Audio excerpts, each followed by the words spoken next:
Assalamualaikum warahmatullahi taala wabarakatuh. Saya Cikgu Abu. Kenal tak? Okey. Tahun ni tahun pertama saya kamu, baru aja kamu. Alhamdulillah diberi kesempatan untuk bersama kamu tahun ini, tapi masih jauh. Okey. Tunggu korang sampai nanti kita akan lebih bermesra lagi insya-Allah. Okey baik. Kita mulakan kelas kita hari ini dengan bacaan Ummul Kitab Al-Fatihah. A'udzubillahi minasyaitonirrajim. Bismillahirrahmanirrahim. Alhamdulillahirabbil alamin, arrahmanirrahim, maliki yaumiddin. Iyyaka na'budu wa iyyaka nasta'in. Ihdinas siratal mustaqim, siratal ladzina an'amta 'alaihim ghairil maghdubi 'alaihim waladdallin. Alhamdulillah. Okey. Pada anak-anak yang saya sayangi sekalian, yang saya kasihi sekalian, harap semuanya sihat-sihat. Kepada ibu bapa yang menonton saya sekalian, harap semuanya sihat-sihat. Benarkan anak-anak tu pegang handphone kejap. Bukan lama pun. 15 minit saya ni. InsyaAllah kurang sikit . Okey? Sekejap aja. Jadi, untuk sekarang ni, saya terus pada topik hari ni ya. Saya terpaksa menggunakan nota lama sebenarnya. Sebab saya tak ada simpanan buku teks. Masih kuarantin katakan. Okay? Semoga Allah angkat COVID ni jauh-jauh. Okay? Keluar daripada Malaysia. Keluar daripada dunia ni. Amin. Okay. Jadi tajuk hari ini adalah mencari yang halal. Ini hadis sebenarnya. Pelajaran yang ke-10 dalam bidang hadis kalau ada buku teks. Muka surat 59. Itu dia. Pelajaran hadis muka surat 59. Okay? Buka. Rasanya semua ada buku teks kan? Saya tak ada buku teks. Okey, tengok. Terus kepada. Okey, terus. Hadis dia yang pertama. Ya, ini hadis yang besar ya, yang telah dipecah-pecahkan dalam buku teks tu. Okey. Hadisnya ialah inna halalan bayyinun wa inna harama bayyinun. Tengok maksud dia apa? Sesungguhnya yang halal itu jelas dan yang haram itu pun jelas. Jangan pertikaikan halal haram. Allah dah tentukan dalam Quran halal tu apa, haram tu apa. Jelas. Jangan pertikaikan. Tak solat, haram. Minum arak, haram. Itu dia. Okey, jelas. Kalau yang perempuan buka aurat haram, lelaki pun sama, buka aurat haram. Jelas. Jangan pertikaikan yang itu. Okey? Wa bainahuma mutasyabihatun la lamuhunna fasirun minan nas. Antara kedua-duanya terdapat perkara syubhat. Terdapat perkara syubhat yang tidak diketahui oleh kebanyakan manusia. Itu jelas. Tak jelas. Yang itu dia kata ada syubhat. Syubhat ni maksud dia tak jelas. Confused kata orang kampung saya. Okey, tak jelas. Okey. Baik, kejap. Okey. Sambung Tengok yang ketiga. Famanittaqa syubuhati tabara'a lidinihi wa irdihi.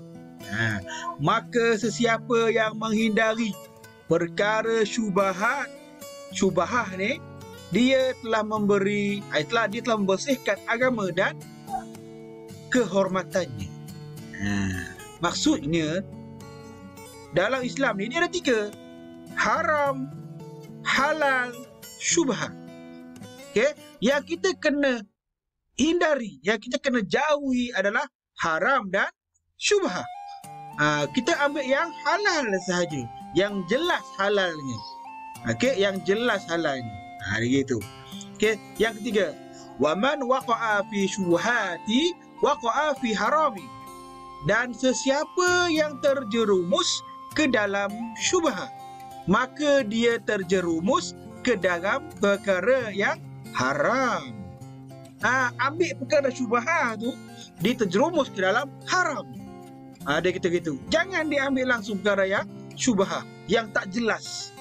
Okey, lepas ni kita tengok, jangan risau. Okey, kal ra'i yar'a haula hima. Seperti pengembala yang mengembala, berdekatan dengan kawasan larangan katanya. Yusiku ai yusiku ay yarta'a fihi. Kemungkinan dia akan masuk ke kawasan larangan tersebut. Dia kata orang yang ambil perkara syubhah ni ibarat seorang pengembala mengembala di kawasan larangan, di kawasan jurang contohnya kan. Okey, di kawasan jurang, kawasan larangan, jangan masuk, dia kata gitu, jangan masuk. Kalau masuk nanti kambing jatuh. Tapi bawa juga. Akhirnya masuk dalam sana dan kambing pun jatuh. Ada kata gitu. Okey, jangan hampiri pun perkara yang syubhah, itu maksud dia. Okey. Kita tengok yang lain. Okey. Ala wa inna likulli malikin himan. Ketahuilah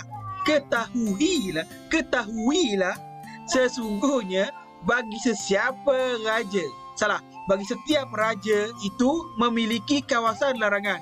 Kita kena tahu setiap raja, setiap istana ada kawasan larangannya tu. Ada kawasan larangannya. Okey, ala wa inna himallahi maharimuhu. Ketahuilah sesungguhnya kawasan larangan Allah ialah perkara yang haram. Dia kata Allah dah beri kita dua yang jelas, dua, halal dan haram. Halal dan haram. Ketahuilah haram ini adalah kawasan larangan Allah, jangan hampiri. Ada kita gitu. Ala wa inna fi jasadi mudratan. Ketahuilah sesungguhnya dalam tubuh itu ada seketul daging. Iza salahat salaha jasadu kulluhu. Jika daging itu baik, maka baiklah seluruh tubuhnya. Wa ija fasada jasadu kulluhu ala wahya qalbu. Jika daging itu rosak, maka rosaklah seluruh tubuh. Ketahuilah bahawa daging itu ialah hati. Dia kata gitu. Maksudnya sekarang ini, segala benda yang syubhah ni, haram ini, dia akan rosakkan kita, dalaman kita, hati kita. Anak-anak, ingat, saya ulang balik pada hadis ini 3 perkara penting. Pertama, halal itu jelas. Kedua, haram itu pun jelas. Allah kata, ambil yang halal, jangan hampiri langsung yang haram. Dan yang ketiga, syubhah.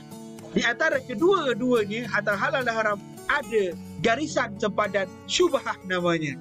Jangan hampiri pun garisan itu. Kerana siapa yang pergi ke kawasan larangan ini, yang pergi sentuh kawasan ini, syubhah ni, sesungguhnya dia menghampiri haram. Dia akan masuk ke dalam kawasan haram. Ini bukan ayat Quran, ini hadis. Tengok dalam buku teks kamu, ini hadis. Baik. Tengok ni. Di pasaran kita sekarang ni, di kedai-kedai di Limbang, saya tak tahu ada ke tidak ya. Ini yang terbarulah dalam Malaysia.